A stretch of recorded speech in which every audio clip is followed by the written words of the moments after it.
ভালো আছে সবাই। আজকে করব কাটা মাছ দিয়ে এই যে কুমড়ো দিয়ে তরকারি। যে মাছ ভাজা হয়ে এসছে, নামিয়ে নেব। মাছটা ভাজা হয়ে গেছে, নামিয়ে নিচ্ছি। মশলা করে নেব লঙ্কা, পেঁয়াজ, রসুন, আদা।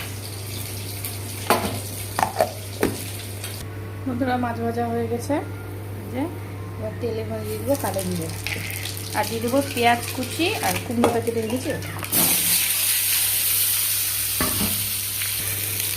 এবার লাল রঙটা ভেজে নেব।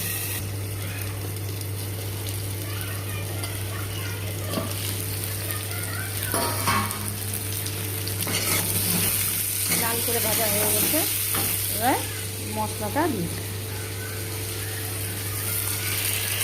পরিমাণ মতো হলুদ, পরিমাণ মতো লবণ,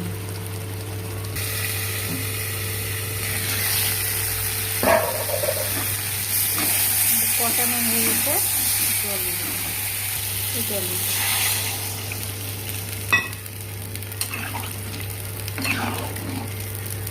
ঢাকা দিয়ে ঝোল ফুটে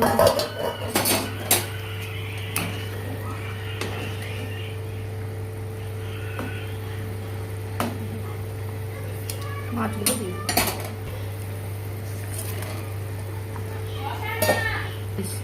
মাছগুলো দিয়ে দিয়েছি। বন্ধুরা আমাদের মাছের ঝোল নামিয়ে নেব।